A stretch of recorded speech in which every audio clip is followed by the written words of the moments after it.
నమస్తే. లా excellence Telugu current అఫైర్స్కి స్వాగతం. ముందుగా ఇవాళ కొటేషన్ చూద్దామండి.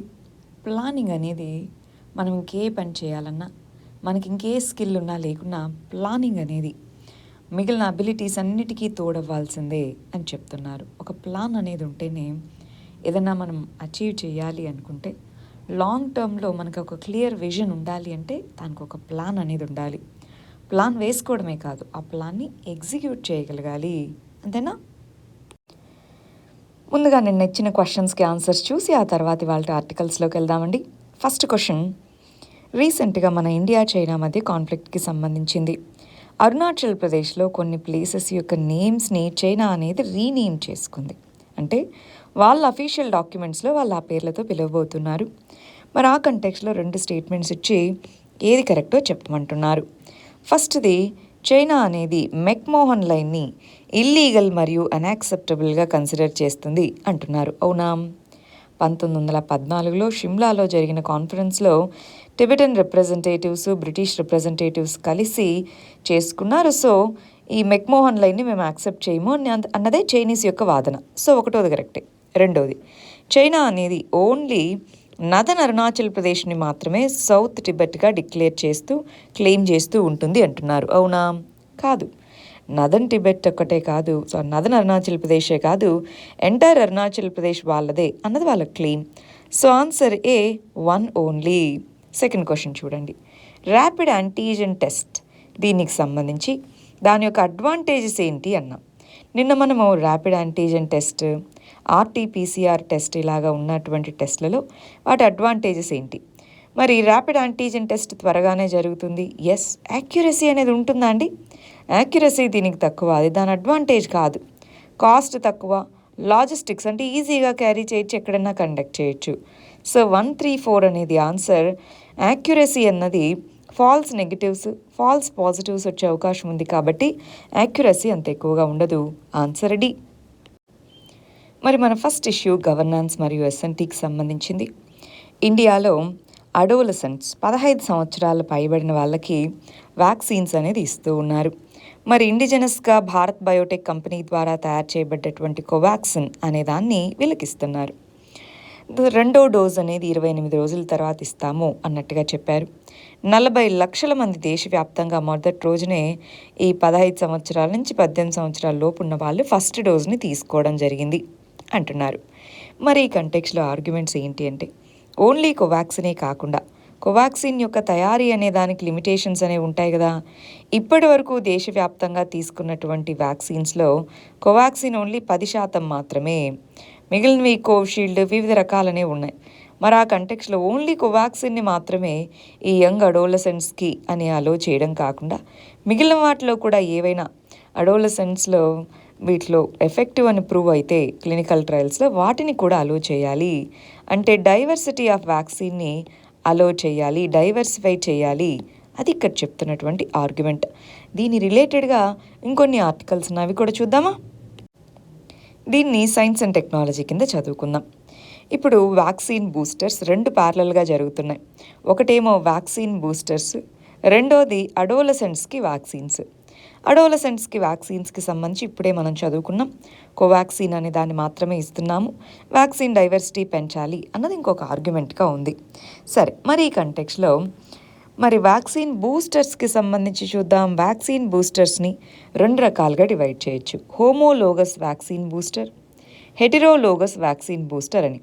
హోమోలోగస్ వ్యాక్సిన్ బూస్టర్ అంటే ఏవైతే 2 డోసెస్ తీసుకొని ఉంటారు, ఫర్ ఎగ్జాంపుల్ కోవిషీల్డ్ అనేది 2 డోసెస్ తీసుకున్నారు, సో అడిషనల్ డోస్ లేదా ఈ ప్రికాషన్ డోస్ కూడా అదే అయి ఉండాలి, అప్పుడు దాన్ని హోమోలోగస్ అంటారు.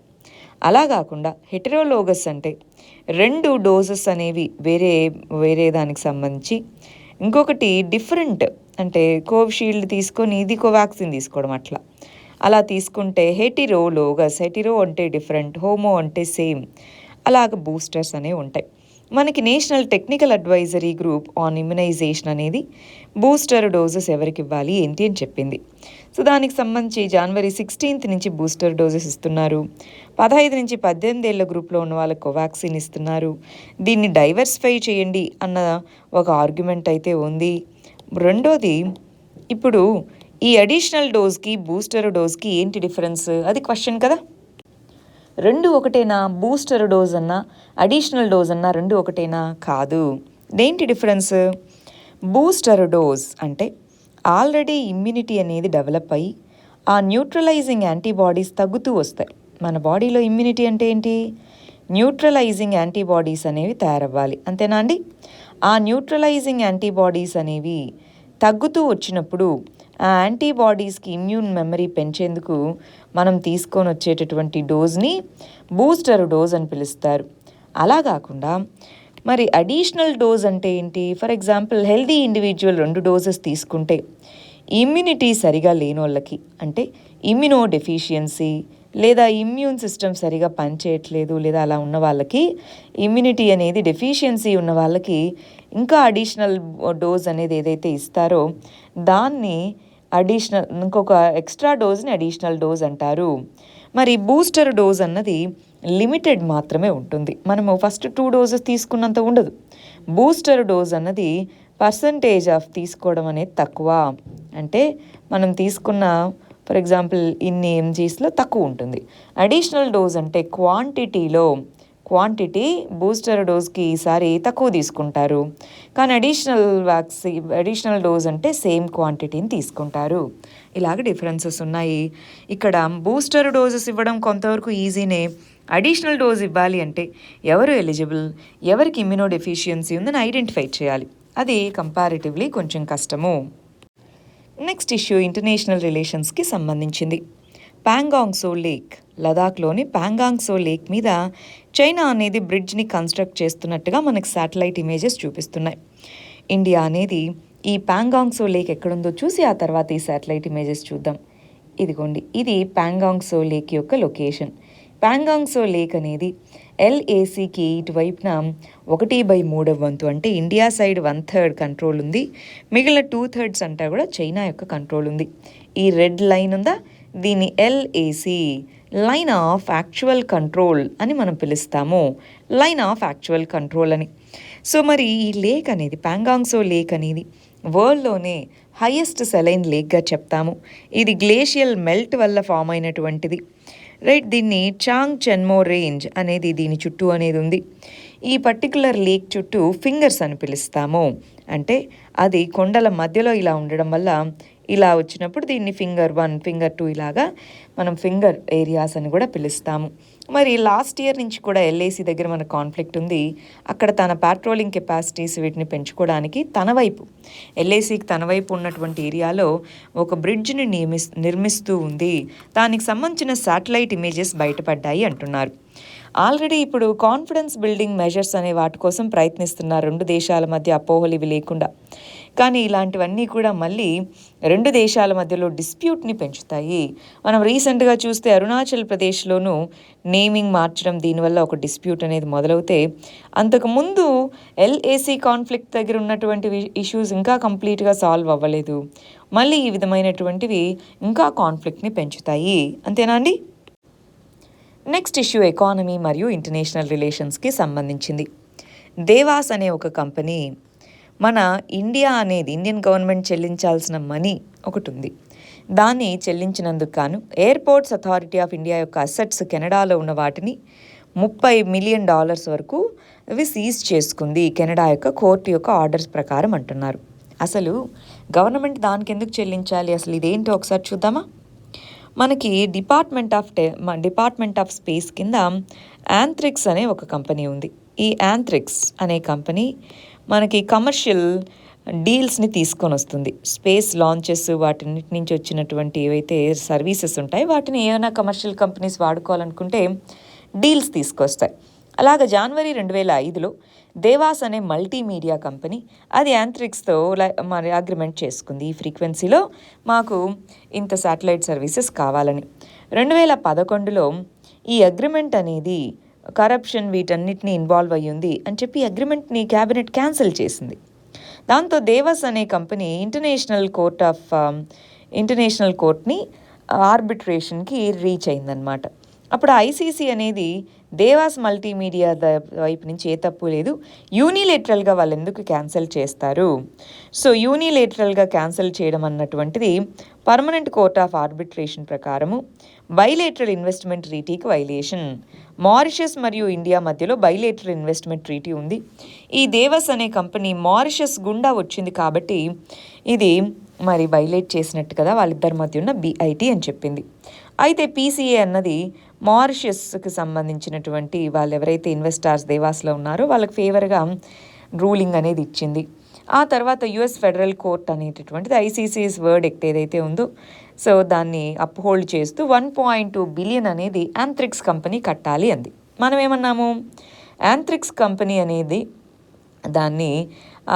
దానికి సంబంధించి మేము పే చేయము అన్నాం. మరి దాన్ని పిటిషన్ కూడా వేయడం జరిగింది. యాంథ్రిక్స్ కంపెనీని ఓవరాల్గా దేవస్ అనే కంపెనీనే liquidate చేసేదానికనమాట.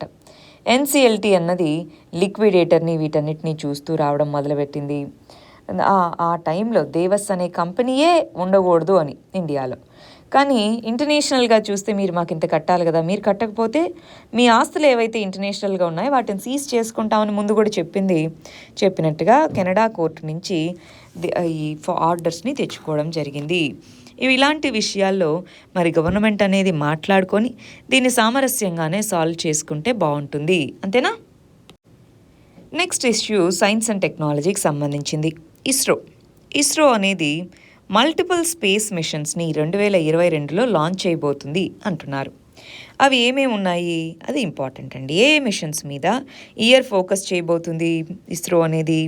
Earth observation satellite ESO-4 మరియు ESO-6ని పిఎస్ఎల్వి ద్వారా లాంచ్ చేయబోతుంది. ఎర్త్ అబ్జర్వేషన్ శాటిలైట్ 2ని స్మాల్ శాటిలైట్ లాంచ్ వెహికల్ ద్వారా లాంచ్ చేయబోతుంది. మరి గగన్యాన్ మన యొక్క మ్యాన్డ్ స్పేస్ మిషన్కి సంబంధించిన క్రూ ఎస్కేప్ సిస్టమ్ దాన్ని టెస్ట్ చేయబోతుంది. చంద్రయాన్ 3కి సంబంధించి కొన్ని టెక్నాలజీస్ని టెస్ట్ చేయబోతుంది. ఆదిత్య L1 సూర్యుడిని స్టడీ చేయడానికి ఆదిత్య L1 పంపబోతున్నాం. ఎక్స్పోసాట్, IRNSS ఇవన్నీ కూడా ఈ ఇయర్ మనకి జరగబోతున్నాయి. అదేవిధంగా మనకి 3 న్యూ స్పేస్ సైన్స్ మిషన్స్ అనేవి పైప్ లైన్లో ఉన్నాయంటున్నారు. వీనస్ అనే గ్రహాన్ని మరి మనం చూడడానికి దానికి సంబంధించిన విషయాలు తెలుసుకోవడానికి దిశ ఇదొక ట్విన్ ఆస్ట్రానమీ శాటిలైట్ అన్నమాట. తృష్ణ అనే ఈ 2 దిశ తృష్ణ అని. అదేవిధంగా ఇస్రో CNES అంటున్నారు, సెంటర్ నేషనల్ డిటరస్ స్పెటలిస్ మిషన్. ఇవన్నీ కూడా 2024లో లాంచ్ చేయబోతున్నారు. అంటే ఈ మిషన్స్ అన్నీ కూడా కొన్ని ఈ సంవత్సరం, కొన్ని నెక్స్ట్ వచ్చే సంవత్సరాల్లో. ఇక్కడ ఇంకొకటి కూడా ఉందండి, నాసా ఇస్రో కలిసి నిసార్ అనే మిషన్ని లాంచ్ చేస్తున్నాయి. నాసా మరియు ఇస్రో కలిసి నిసార్ అనే మిషన్. ఈ నిసార్ మిషన్ 2023లో పంపబోతున్నారు. గ్లోబల్గా ఎన్విరాన్మెంటల్ చేంజెస్ ఎలా వస్తున్నాయి, న్యాచురల్ రీసోర్సెస్లో మార్పులు ఎలా ఉన్నాయి, ఇవన్నీ కూడా అర్థం చేసుకోవడానికి దీంట్లో రాడార్స్ని ప్లేస్ చేసి మనం పంపించబోతున్నాం. నిసార్ అనే మిషను. ఇవన్నీ లిస్ట్ రాసుకొని ఒక్కొక్క దాని గురించి మనం చదువుకోవచ్చు. నిసార్ మిషన్ అంటే ఏంటి, EOS ఎర్త్ అబ్జర్వేషన్ శాటిలైట్స్ అంటే ఏంటి, చంద్రయాన్ మిషన్ అంటే ఏంటి, గగన్యాన్ మిషన్ అంటే ఏంటి, ఇట్లా ఒక్కొక్క పదం గురించి మనం తెలుసుకుంటే బాగుంటుంది, మనకు అర్థమవుతుంది గగన్యాన్ ఇవన్నీ అంటే ఏంటి అని. నెక్స్ట్ ఇష్యూ ఇండియన్ సొసైటీకి సంబంధించి. అంటే ఇండియన్ సైంటిస్టులు మరి సైంటిఫిక్ టెంపర్ని ప్రమోట్ చేయాలి, కానీ పొలిటికల్ లీడర్సే దానికి వ్యతిరేకంగా మాట్లాడుతుంటే ఇండియన్ లీడర్స్ ఏమీ నోరు మెదపకుండా ఉన్నారు. ఇండియన్ సైంటిస్టులు మనకి నెహ్రూ ప్రైమ్ మినిస్టర్గా ఉన్న టైంలో 1954లో మేఘనాథ్ సాహా ఆయన ఇంపార్టెంట్ ఆస్ట్రోఫిజిసిస్ట్గా మన ఇండియా యొక్క ఆస్ట్రోఫిజిక్స్కి పయనీర్గా పేర్కొంటాము. థియరీ ఆఫ్ అయనైజేషన్ వీటిని తీసుకొని చెప్పడం జరిగింది. న్యూక్లియర్ ఫిజిక్స్ని ఫస్ట్ టైం ఇండియాలో టీచ్ చేసిన వ్యక్తి అనమాట. సరే, ఆయన అప్పుడున్న ప్రైమ్ మినిస్టర్ జవహర్లాల్ నెహ్రూకి లెటర్ రాయడం జరిగింది. మీ చుట్టుపక్కల ఉన్నోళ్ళు యాంటీ సైంటిఫిక్గా మాట్లాడితే దాన్ని మీరు ఒప్పుకోవద్దు అన్నట్లుగా. సో దాన్ని మీరు విని తల ఊపడం కాదు అని. అలాంటిది ఇప్పుడు ఎవరైనా ప్రైమ్ మినిస్టర్కి ఒక లెటర్ రాసి మీరు చేస్తుంది తప్పు, మీరు ఇలా చేయండి అని ఒక ఇండివిజువల్ సైంటిస్ట్ కానీ గ్రూప్ ఆఫ్ సైంటిస్ట్ కానీ చేస్తున్న ఇన్సిడెంట్స్ చాలా తక్కువ ఉన్నాయి. మరి రీసెంట్గా మన ఇండియన్ సైన్స్ కాంగ్రెస్లో మాట్లాడుతున్న రకరకాలైనటువంటి వాటిలో, ఇప్పుడు ఫర్ ఎగ్జాంపుల్ వ్యాక్సిన్స్కి సంబంధించి వీటిలో మాట్లాడుతున్నాం.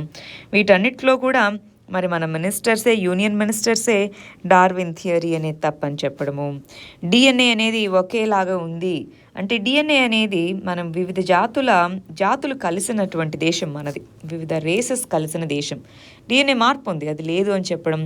రీసెంట్గా ఐఐటి ఖరగ్పూర్ అన్నది ఆర్యన్ ఇన్వేజన్ అసలు జరగలేదు, నేటివ్ అనేదే ఇండస్ వ్యాలీ సివిలైజేషను ఈ ఆర్యన్స్ వచ్చిన తర్వాత అలాంటి థియరీస్ చెప్తున్నారు. సో అలాంటి థియరీస్ అనేవి వాటికి సైంటిఫిక్ ప్రూఫ్ లేదు అని తెలిసినప్పుడు కూడా ఎందుకు ఎవరు వాటిని కౌంటర్ చేయట్లేదు? సో ఇలాంటి క్వశ్చన్స్ అన్నీ కూడా అరైజ్ అవుతాయి. అప్పుడు మనం అర్థం చేసుకోవాల్సిన మన ఎడ్యుకేషన్ వ్యవస్థ, ఇప్పుడు సైన్స్, టెక్నాలజీ, ఇంజనీరింగ్, మ్యాథమెటిక్స్ ఈ వ్యవస్థలో సోషల్ సైన్సెస్కి సంబంధించి మనం చదివే తక్కువ. వీటికి సంబంధించి ఆ టెక్నికల్ నాలెడ్జ్ ఉంటుందే తప్ప overall social systems, social functioning గురించి ఒక వ్యక్తికి ఉన్న అవగాహన తక్కువ. అందువల్ల కూడా ఇలా అవుతుంది. సో ఎడ్యుకేషన్ ఇంటిగ్రల్గా ఉండాలి. నెక్స్ట్ ఇష్యూ గవర్నాన్స్కి సంబంధించింది. ఎన్జిఓస్ మరియు గవర్నమెంట్ మరియు corporates. NGOs non governmental organisations, government, private sector, corporates అంటున్నాం. సో ఇవన్నీ కూడా కలిసికట్టుగా డెవలప్మెంట్లో ఇంపార్టెంట్ రోల్ ప్లే చేయాలి. ఎన్జిఓస్ లేదా సివిల్ సొసైటీ ఆర్గనైజేషన్స్ అని పిలుస్తాం. మరి ఏంటి ఈ మూడిటికి సంబంధించి డెవలప్మెంట్లో ఇంక్లూజివ్ డెవలప్మెంట్ ఉండాలి అంటే ఇవన్నీ రోల్ ప్లే చేయాలి. ఇప్పుడు కార్పొరేట్ సెక్టార్ అనేది కంపెనీస్ చట్టం ప్రకారం సిఎస్ఆర్, కార్పొరేట్ సోషల్ రెస్పాన్సిబిలిటీ కింద కొంత మనీని స్పెండ్ చేయాలి వాళ్ళకు వచ్చిన ప్రాఫిట్లో. దాన్ని ఎన్జిఓస్ వీటి ద్వారా స్పెండ్ చేయడానికి ప్రయత్నిస్తుంది. ఇప్పటి వరకు వెల్ఫేర్కి సంబంధించి ఓన్లీ గవర్నమెంటే మేజర్ రోల్గా ఉన్నది. ఇప్పుడు ప్రైవేట్ సెక్టార్ మరియు ఎన్జిఓస్ కూడా దీంట్లో పార్ట్ అయ్యాయి. అంటే ఇంక్లూజివ్ గవర్నాన్స్కి ఇది పార్టేనా? ఈ వెల్ఫేర్ యాక్టివిటీస్ అనేవి ఇప్పుడు సొసైటీ నుంచేనా కార్పొరేట్స్ ఇవన్నీ గెయిన్ అయ్యేవి? అలాంటప్పుడు వెల్ఫేర్లో కూడా అవి పార్ట్గా ఉండాలి. దీన్ని మనం ఇంక్లూజివ్ గవర్నాన్స్ అంటాము. దీనికి ఎన్జిఓస్, కార్పొరేట్స్ అందరూ కూడా గవర్నాన్స్లో పరిపాలన అనేది ఓన్లీ గవర్నమెంట్ ద్వారానే జరగట్లేదు. ఇప్పుడు గుడ్ గవర్నాన్స్ అంటున్నాం, సుపరిపాలన, వీటన్నిటికీ మూడు రకాలు. అంటే NGOs, corporates, private sector, government అందరూ ఇంపార్టెంటే. అది ఇక్కడ చెప్తున్నటువంటిది. నెక్స్ట్ ఇష్యూ పాలిటిక్స్ సంబంధించి. ఈడబ్ల్యూఎస్ రిజర్వేషన్కి సంబంధించి ఏదైతే సుప్రీంకోర్టులో కేసు పెండింగ్ ఉందో దాన్ని అర్జెంట్ లిస్టింగ్గా తీసుకోవాలి అని అడుగుతున్నారు. ఎందుకు? ఈడబ్ల్యూఎస్ ఎకనామికల్లీ వీకర్ సెక్షన్స్కి సంబంధించిన రిజర్వేషన్ కేసు కోర్టులో పెండింగ్ ఉండడంతో post graduation seats, NEET post graduation seats fill అవ్వడం అలాగా పెండింగ్లో పడిపోయింది. సో అందువల్ల దీన్ని త్వరగా కంప్లీట్ చేయండి అన్నారు. సుప్రీంకోర్టు ఇప్పుడు మీరు ఈడబ్ల్యూఎస్ రిజర్వేషన్ ఇచ్చారు సరే, 8 లక్షల ఇన్కమ్ లోపల ఉన్న వాళ్ళకి అని ఎందుకు ఇచ్చారు? 8 లక్షలే ఎందుకు డిసైడ్ చేశారు అని క్వశ్చన్ అడిగింది. సో 8 లక్షలు అని ఎందుకు అన్నాము అంటే దానికి సంబంధించిన అంత మినిమం ఇన్కమ్ అనేది ఉండాలి అని, ప్లస్ 8 లక్షలు ఒక్కటే కాదు, మరి ల్యాండ్ అనేది కూడా ఒక సీలింగ్గా పెట్టాము. 5 లక్షల ఫామ్ ల్యాండ్ అబవ్ ఉంటే వాళ్ళు ఈడబ్ల్యూఎస్ కిందికి రాము అని. సో ఎగ్జిస్టింగ్ క్రైటీరియా అనేది 8 lakhsగా పెట్టడం అనేది ఓవర్ ఇంక్లూజివ్ ఏమీ కాదు. అందరూ దీంట్లో చేరిపోతారు 8 లక్షలు అంటే అని క్రిటిసైజ్ చేస్తే ఓవర్ ఇంక్లూజివ్ ఏమీ కాదు, అది పాసిబులే అన్నట్టుగా గవర్నమెంట్ చెప్పింది. మరి సుప్రీంకోర్టు ఏం జడ్జిమెంట్ ఇస్తుంది దీనికి తగ్గట్టుగా అన్నది మనం వేచి చూడాలి. నెక్స్ట్ ఇష్యూ ఎడ్యుకేషన్కి సంబంధించి సోషల్ ఇష్యూస్ అన్నదాని కింద చదువుకుంటాం. Edutech regulation policy. ఇప్పుడు అన్నీ కూడా ఆన్లైన్ ప్లాట్ఫామ్స్ వచ్చేసాయి. ఎస్పెషలీ కరోనా ఈ టైంలో ఎడ్యుటెక్ అంటారు, ఎడ్యుకేషన్ టెక్నాలజీ. ఈ ఎడ్యుటెక్ వివిధ రకాల యాప్స్, వెబ్సైట్స్, ఇలాగా ఎన్నో పోర్టల్స్ ఇవన్నీ వచ్చాయి. వీటిని ఎడ్యుటెక్ కంపెనీస్, ఎడ్యుటెక్ పోర్టల్స్ అంటారు. వాటిని రెగ్యులేట్ చేయాలా? ఇష్టం వచ్చినట్టుగా అవి ఫ్లరిష్ అవుతున్నాయి, ఇష్టం వచ్చినట్టుగా కాదు, వాటికంటూ ఒక రెగ్యులేషన్ అనేది ఉండాలి. కొన్నిసార్లు మొనోపలి, ఒకే కంపెనీ లేదా ఒకే సంస్థ లేదా ఒకే ఇన్స్టిట్యూట్ మొత్తం మార్కెట్ మొత్తం షేర్ని కలిగి ఉండడం, లేదా ఎక్స్ప్లాయిటేషన్, పిల్లల దగ్గర నుంచి ఎక్కువ మనీ తీసుకోవడం, ఇలాంటివి. సో వీటన్నిటినీ కంట్రోల్ చేయాలి అంటే మరి ఎడ్యుటెక్ని రెగ్యులేట్ చేస్తాము. అందుకోసమే ఎడ్యుకేషన్ మినిస్టర్ ఎడ్యుకేషన్ సెక్టార్ అనేది ఈ టెలికామ్, ఐసీటీ వీటన్నిటి వల్ల బాగా బూమ్ అవుతుంది ఎడ్యుటెక్ టెక్నాలజీ. సో దీన్ని రెగ్యులేట్ చేస్తాము అన్నట్టుగా చెప్తున్నారు. Next issue non proliferation treaty, NPT అంటున్నాం. నాన్ ప్రొలిఫరేషన్ ట్రీటీకి సంబంధించి రివ్యూ కోసం ఏదైతే ఈ మంత్లో జరగాల్సిన మీటింగ్ ఉందో అది పోస్ట్ పోన్ చేయడం జరిగింది అంటున్నారు. దీన్ని మనం ఇంటర్నేషనల్ రిలేషన్స్ కింద చదువుకుందాం. ఇంతకీ నాన్ ప్రొలిఫరేషన్ ట్రీటీ అంటే ఏంటి? ఎన్పిటి అనేది దీన్ని 1968లో తీసుకొని రావడం జరిగింది. దీని ప్రకారం కంట్రీస్ని 2 గ్రూప్స్గా డివైడ్ చేస్తారు.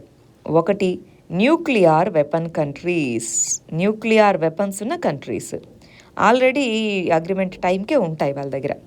రెండోది non nuclear weapon countries, nuclear weapons అప్పటికి లేనటువంటి కంట్రీస్. వీళ్ళు ఏమంటారంటే ఆల్రెడీ న్యూక్లియర్ వెపన్స్ ఉన్న కంట్రీస్ అనేవి మరి వాళ్ళ దగ్గర ఉన్నటువంటి వాటిని న్యూక్లియర్ వెపన్స్ని స్లోగా ఎలిమినేట్ చేయడానికి ప్రయత్నిస్తారు. న్యూక్లియర్ వెపన్స్ లేని వాటిని న్యూక్లియర్ వెపన్స్ అసలు డెవలప్ చేయము అని చెప్పాలి. వాళ్ళు పీస్ఫుల్ పర్పస్ కోసం న్యూక్లియర్ ఎనర్జీ వీటి కోసం న్యూక్లియర్ వెపన్స్, న్యూక్లియర్ టెక్నాలజీ ఉన్న కంట్రీస్ హెల్ప్ చేస్తాయి. ఇవి న్యూక్లియర్ వెపన్ని డెవలప్ చేసుకోకపోతే న్యూక్లియర్ ఎనర్జీకి హెల్ప్ చేస్తాయి. అది అగ్రిమెంట్. 3 పిల్లర్స్, ఈ ఎన్పిటికి 3 పిల్లర్స్. నాన్ ప్రొలిఫరేషన్, ఒకళ్ళ నుంచి ఒకరికి టెక్నాలజీ, న్యూక్లియర్ బాంబ్స్ని వీటిని తయారు చేసే టెక్నాలజీ వెళ్ళకూడదు. డిజార్మమెంట్, ఉన్నవాళ్ళు స్లోగా న్యూక్లియర్ వెపన్స్ని తీసేయాలి. న్యూక్లియర్ ఎనర్జీని పీస్ఫుల్ పర్పస్ కోసం వాడాలి. ఇవి దీని వెనక ఉన్నటువంటి 3 ఇంపార్టెంట్ పిల్లర్స్. ఏది? ఎన్పిటి. మరి ఇందులో ఇండియా భాగమా? ఇండియా అనేది వెపన్స్ని న్యూక్లియర్ దీంట్లో అసలు మీ దగ్గర న్యూక్లియర్ వెపన్స్ పెట్టుకొని మమ్మల్ని న్యూక్లియర్ వెపన్స్ని డెవలప్ చేయొద్దనడం ఎంతవరకు కరెక్ట్? సో ఇది అన్ఈక్వల్ ట్రీటీ అని చెప్పి మనం దీంట్లో జాయిన్ అవ్వలేదు. మన పాకిస్తాన్, ఇండియా అసలు ఎన్పిటిలోనే జాయిన్ అవ్వలేదు. మరి న్యూక్లియర్ వెపన్స్కి కానీ న్యూక్లియర్ వెపన్స్ ఉన్నాయి. ఇజ్రాయెల్ అనేది అసలు జాయిన్ అవ్వలేదు, కానీ దాని దగ్గర న్యూక్లియర్ వెపన్స్ ఉన్నాయి. అదేవిధంగా నార్త్ కొరియా అనేది ముందు పార్ట్ అయింది, ఆ తర్వాత దాంట్లోంచి బయటకు వచ్చేసింది. ఇలాగా మిగిలిన వాటిలో న్యూక్లియర్ వెపన్స్ ఉన్నటువంటి కంట్రీస్ అనేవి ఉన్నాయి. సౌత్ సూడాన్ న్యూక్లియర్ వెపన్స్ లేవు, అలాగని ఎన్పిటిలో సైన్ చేయలేదు. అలాగా నాన్ ప్రొలిఫరేషన్ ట్రీటీలో మెంబర్స్ అనేవాళ్ళు ఉన్నారు. ఇండియా ఎందుకు జాయిన్ అవ్వలేదు? అది అన్ఈక్వల్ ట్రీటీ అని చెప్తుంది. సో ఇండియా యొక్క వాదన ఏంటి ఎన్పిటికి సంబంధించి అన్నది ఒక ఇంపార్టెంట్ క్వశ్చన్ అండి. నెక్స్ట్ ఇష్యూ ఇంటర్నేషనల్ రిలేషన్స్కి సంబంధించింది. ఇజ్రాయెల్తో ఇండియా అనేది ఫ్రీ ట్రేడ్ అగ్రిమెంట్కి సంబంధించి టాక్స్ జరుపుతుంది అంటున్నారు. మనం లాస్ట్ వీడియోలో చూస్తే ఫ్రీ ట్రేడ్ అగ్రిమెంట్కి సంబంధించి ఇండియా వివిధ దేశాలతో టాక్స్ అనేవి జరుపుతుంది. UAE, Australia, European union, UK, గుర్తుందా? యూకే, ఇప్పుడు ఇజ్రాయెల్, బ్రిటన్, ఇజ్రాయెల్ వీటన్నిటితోనూ మరి ఇండియా అనేది ఫ్రీ ట్రేడ్ అగ్రిమెంట్స్ కోసం టాక్స్ అనేవి జరుపుతూ ఉంది. యూఏఈకి సంబంధించింది మార్చిలో కంప్లీట్ అవ్వచ్చు. ఆస్ట్రేలియాతో ఫ్రీ ట్రేడ్ అగ్రిమెంట్ ఈ ఇయర్ ఎండింగ్ లోపు కంప్లీట్ అయ్యే అవకాశం ఉంది అని చెప్తున్నారు. అదేవిధంగా ఇజ్రాయెల్తోనూ ఫ్రీ ట్రేడ్ అగ్రిమెంట్ గురించి మేము డిస్కస్ చేస్తున్నాము అన్నట్టుగా చెప్తున్నారు. అడ్వాన్స్డ్ స్టేజెస్లో ఆస్ట్రేలియా, యూఏఈకి సంబంధించి ఉంది. మరి ఈ యునైటెడ్ కింగ్డమ్, ఆస్ట్రేలియా, కెనడాతో కూడా మరి ఈ ఫ్రీ ట్రేడ్ అగ్రిమెంట్ కోసం మాట్లాడుతున్నాం. ఇవన్నీ కంప్లీట్ చేయడానికి ప్రయత్నిస్తామన్నారు. సరే అండి, ఇంతకీ ఈ ఫ్రీ ట్రేడ్ అగ్రిమెంట్ అంటే ఏంటి? 2 లేదా అంతకు మించిన దేశాల మధ్య ట్రేడ్ జరిగేటప్పుడు వాటి మధ్య వేసుకునే టారిఫ్స్, డ్యూటీ అంట, టారిఫ్స్ తగ్గడము, లేదా ఆ రెండింటి మధ్యలో ఉండేటటువంటి ట్రేడ్ రెస్ట్రిక్షన్స్ ఏవైతే ఉంటాయో ఆ ట్రేడ్ రెస్ట్రిక్షన్స్ తగ్గడము, ఈ రెండుని మనం ఫ్రీ ట్రేడ్ అగ్రిమెంట్ అంటాం. జనరల్గా ఇది గూడ్స్తో మొదలవుతుంది, కానీ ఫ్రీ ట్రేడ్ అగ్రిమెంట్ అడ్వాన్స్డ్ స్టేజెస్లో సర్వీసెస్ని కవర్ చేయొచ్చు, ఇన్వెస్ట్మెంట్స్ని కవర్ చేయొచ్చు ఇలాగా. సో అలాగా అడ్వాన్స్డ్ స్టేజ్ ఆఫ్ ఎఫ్టీఏని కాంప్రిహెన్సివ్ ఎకనామిక్ పార్ట్నర్షిప్ అని, పార్ట్నర్షిప్ అగ్రిమెంట్స్ ఇలా వివిధ పేర్లతో పిలుస్తూ ఉంటారు. నెక్స్ట్ ఇష్యూ ఎకానమీకి సంబంధించింది. ఈ పేమెంట్స్ ఆఫ్లైన్లో ఎలక్ట్రానిక్ పేమెంట్స్ చేసేదానికి, స్మాల్ పేమెంట్స్ని ఈ పేమెంట్స్ ఆఫ్లైన్లో చేసేదానికి ఆర్బీఐ అప్రూవల్ ఇవ్వడం జరిగింది. ఆఫ్లైన్ పేమెంట్స్ అంటే ఏంటి? ఇంటర్నెట్ కానీ టెలికాం నెట్వర్క్ లేకున్నా సరే ప్రాక్సిమిటీ మోడ్ లేదా ఫేస్ టు ఫేస్ మోడ్ ఉన్నప్పుడు ఫేస్ టు ఫేస్ మోడ్లో మనం పే అనేది చేస్తాము. అడిషనల్ ఫ్యాక్టర్ ఆఫ్ అథెంటికేషన్ అవసరం లేదు అంటే ట్రాన్సాక్షన్ జరిగేటప్పుడు ఓటీపీ వచ్చి మనం ఆ ఓటీపీని ఎంటర్ చేయడం ఇలాంటిది అవసరం లేదు. ఆఫ్లైన్ పేమెంట్స్ తక్కువ మనీ వరకు మాత్రమే, 2,000 రూపాయల లోపు ఉంటేనే, 200 నుంచి 2,000 రూపాయల వరకు ఉంటే అప్పుడే ఈ ఆఫ్లైన్ ఈ పేమెంట్స్ అనేవి పాసిబుల్ అవుతాయి. రూరల్ ఏరియా, సబర్బన్ ఏరియాస్ ఎక్కడైతే internet facility, telecom network facilities సరిగా ఉండవో అక్కడ ఈ ఆఫ్లైన్ ఈ పేమెంట్స్ అనేవి మనము మన యొక్క కార్డ్స్, వ్యాలెట్స్ వీటితో చేయొచ్చు. అది ఇక్కడ చెప్తున్నటువంటిది. మరి మన లాస్ట్ ఇష్యూ ఎకానమీకి సంబంధించింది. ఇంటర్నేషనల్ రిలేషన్స్లో కూడా చదువుకుంటాం. ఇండియా అనేది WTO వరల్డ్ ట్రేడ్ ఆర్గనైజేషన్ అనేది కోవిడ్కి సంబంధించి ప్యాకేజ్ మీద మీట్ అవ్వాలి అంటున్నారు. అంటే ఏంటి? మనకి ప్రపంచ వాణిజ్య సంస్థ WTO ఇది మనకి ఇంతకుముందు GATTS అనే రూపంలో ఉండేది. 1995 నుంచి WTOగా మారి దాని యొక్క వ్యవస్థ అనేది పూర్తిగా కొంచెం మారింది. ఈ WTO కింద డెసిషన్ మేకింగ్ బాడీని మినిస్టీరియల్ కాన్ఫరెన్స్ అంటారు. డెసిషన్ మేకింగ్ బాడీ మీట్ అవ్వడాన్ని మినిస్టీరియల్ కాన్ఫరెన్స్ అని పిలుస్తారు. మరి దానికి ఉన్నటువంటి మెంబర్స్ అందరూ కూడా ఈ మినిస్టీరియల్ కాన్ఫరెన్స్లో పార్టిసిపేట్ చేస్తారు. ఆ కౌన్సిల్ని జనరల్ కౌన్సిల్ అంటారు. ఈ జనరల్ కౌన్సిల్ దీనికి అటాచ్డ్గా డిస్ప్యూట్స్ ఏమన్నా ఈ ప్రపంచ ఈ WTO మెంబర్ కంట్రీస్లో వస్తే డిస్ప్యూట్స్ని సాల్వ్ చేయడానికి ఒక బాడీ, ట్రేడ్ పాలసీ ఎలా ఉంది దాని సజెషన్స్ అవన్నీ ఇవ్వడానికి ఒక బాడీ, గూడ్స్కి సంబంధించిన కౌన్సిల్, ఇంటలెక్చువల్ ప్రాపర్టీకి సంబంధించిన కౌన్సిల్, సర్వీసెస్కి సంబంధించిన కౌన్సిల్ ఇలాగ ఉన్నాయి. వీటిలో trips, trade related intellectual property rights అంటాము. ఈ trade related intellectual property rights అనేది ట్రిప్స్ అనేది ఒక భాగం. ఇక్కడ లాస్ట్ ఇయర్ నుంచి కూడా ఇండియా, సౌత్ ఆఫ్రికా ఇవి ట్రిప్స్ కింద IPRs ఏవైతే ఉంటాయో వాటికి వెయివర్ ఇవ్వండి, పేటెంట్స్ వాటికి వెయివర్స్ అనేది ఇవ్వండి. కోవిడ్ టైంలో అందరికీ కూడా వ్యాక్సిన్స్, ఎక్విప్మెంట్ అవైలబుల్గా ఉంటాయి కదా. మరి మనకి లాస్ట్ డిసెంబర్లో 2021 డిసెంబర్లో WTO మినిస్టీరియల్ కాన్ఫరెన్స్ జరిగింది. అప్పుడు దీని గురించి ఏమీ డిసైడ్ చేయలేదు. సో మీరు రెస్పాన్స్ ప్యాకేజ్ అనేది ఇస్తాము అంటున్నారు. మీటింగ్ అయిపోయింది కదా, రెస్పాన్స్ ప్యాకేజ్ అనౌన్స్ చేస్తామంటున్నారు. మరి దానికోసం ఒక ఎమర్జెన్సీ మీటింగ్ని కండక్ట్ చేయండి. దాంట్లో ఈ ట్రిప్స్కి సంబంధించి వెయివర్ని ఆలోచించండి. అది ఇండియా రిక్వెస్ట్ చేస్తున్నటువంటిది. ఇది వాళ్ళకి మన మెయిన్స్ క్వశ్చన్. ఇవి మన ప్రిలిమ్స్ క్వశ్చన్స్. వీటికి ఆన్సర్స్ కమెంట్ సెక్షన్లో ఇవ్వండి. రేపు మనం వీటికి కరెక్ట్ ఆన్సర్ ఏంటో చూద్దాం. All the very best. Thank you very much.